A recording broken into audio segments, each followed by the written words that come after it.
एक ऐसी जगह जहाँ की महिलाओं को दिन दहाड़े उठाकर ले जाया जाता है और उसके साथ शारीरिक दुष्कर्म किए जाते हैं, जहाँ की लोगों की जमीनें हड़प कर उसे मत्स्य पालन में बदल दिया जाता है, और जहाँ महत्वपूर्ण ईडी जैसे एजेंसियों पर भी हमला किया जाता है, और जहाँ की नेताओं का दबदबा इस हद तक है कि वहाँ की पुलिस भी इन सारे जुर्मों के आगे बेबस नजर आती है। ये सब सुनने में आपको कोई फिल्म की कहानी जैसी लग रही होगी। अक्सर हम फिल्मों में ऐसी घटनाएं देखा करते थे, पर वही फिल्मी कहानी आज पश्चिम बंगाल की संदेश खाली की हकीकत बन चुकी है।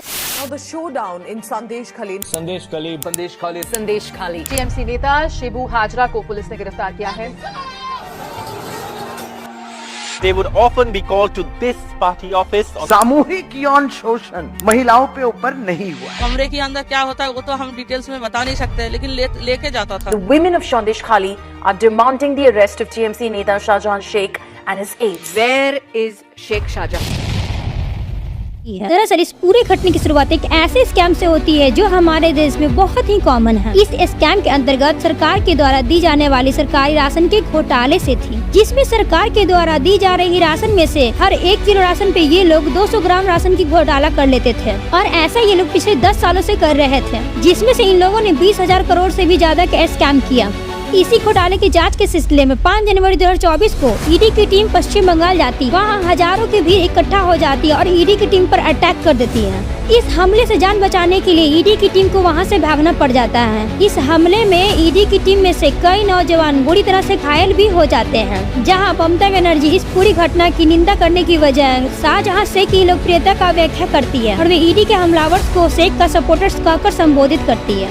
और ये मामला कुछ ऐसे चल ही रहा था कि 8 फरवरी को पश्चिम बंगाल में कुछ ऐसा होता है कि ममता बनर्जी की टीएमसी की नींव को हिलाकर रख देती है।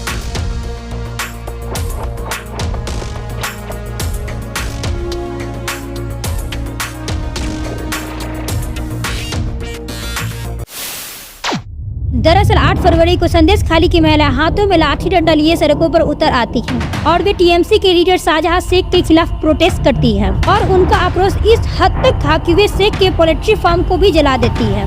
ये पूरा मामला देखते देखते आग की तरफ पूरे देश में फैल जाती है और नेशनल मीडिया पे 24 घंटे बस संदेश खाली की न्यूज टीवी पे चलाई जाती है। The showdown in Sandesh Khali.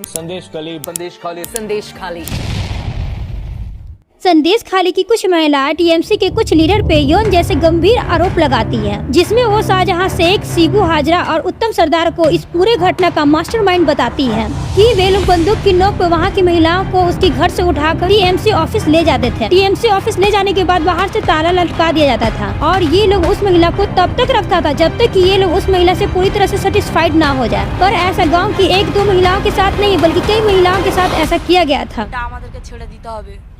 জোর জবরদস্তি করে আমরা উত্তম সর্দার এটা চাষ করব, উত্তম সর্দারের এটা অধিকার।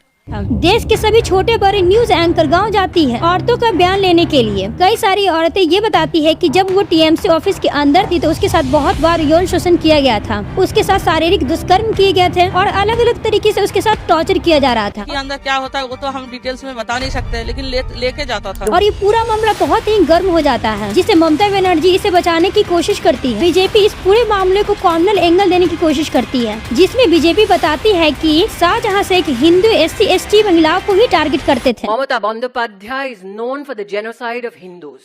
That she will now allow her men to pick out Hindu young married women to be raped night after night in the TMC office. लेकिन यहाँ एक छोटी सी बात ये भी है कि मुख्य 3 में से 2 आरोपी तो हिंदू हैं। फिर बीजेपी इसे कॉमनल एंगल देने की क्यों कोशिश कर रही है? क्योंकि ममता बनर्जी की वोमेन वोट बहुत स्ट्रांग है। अगर उसे बंगाल में 35 सीट जितनी है तो उसे इस वोमेन वोट को हिलाना पड़ेगा। यहाँ तक कि NCST की रिपोर्ट ये भी कहती है कि बंगाल में प्रेसिडेंसी रूल लगा देनी चाहिए। एक महिला CM जो अपने राज्य में हो रही महिला शोषण से बेखबर है और है भी तो वो आरोपी को बचाने की कोशिश कर रही है। और इस पूरे मामले के बाद हो सकता है हमारे प्रधानमंत्री बंगाल के संदेश खाली जाएं और वहाँ पे एक रैली करें। और अगर इस चीज को और हाईलाइट किया जाएगा तो ममता बनर्जी की दिक्कतें और भी बढ़ेगी। लेकिन जैसी लोकप्रियता हमारे देश में प्रधानमंत्री की है, वैसी ही लोकप्रियता बंगाल में ममता बनर्जी की है।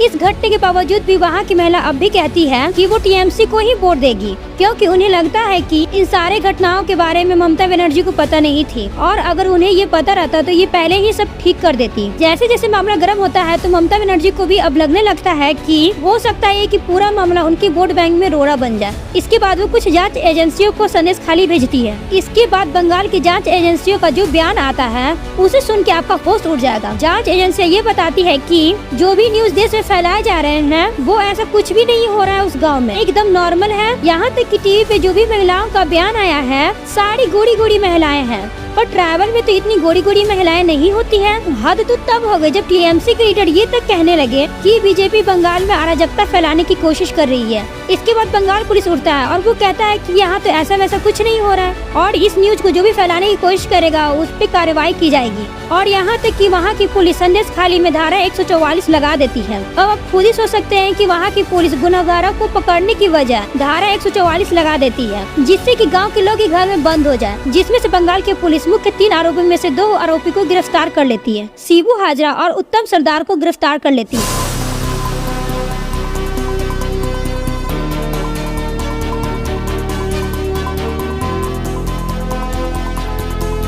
और इस पूरी घटना का मास्टरमाइंड शाहजहां शेख अभी भी फरार था।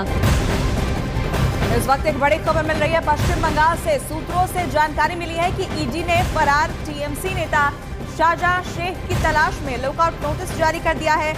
टीएमसी के लीडर अभी भी शाहजहां शेख को बचाने की कोशिश कर रही थी। इस पूरे मामले को कोलकाता हाईकोर्ट कंडेम करती है और शाहजहां शेख को इस पूरे घटने का मास्टरमाइंड बताती है और उसे गिरफ्तार करने का ऑर्डर देती है। हाईकोर्ट के ऑर्डर के कुछ दिनों बाद 28 फरवरी 2024 को ही शाहजहां शेख की गिरफ्तारी हो जाती है। नेता शाहजहां शेख आखिरकार गिरफ्तार कर लिया गया। बशीरहाट कोर्ट में आज दोपहर 2 बजे शाहजहां शेख की पेशी होनी है। 55 दिन के बाद गिरफ्तारी हुई है। 55 दिन से लगातार शेख शाहजहां फरार चल रहा था, आखिरकार उसे गिरफ्तार कर लिया गया है। तो ये था पूरा संदेश खाली की कहानी। तो अगर आपको ये वीडियो अच्छी लगी हो तो वीडियो को लाइक, शेयर और सब्सक्राइब करें।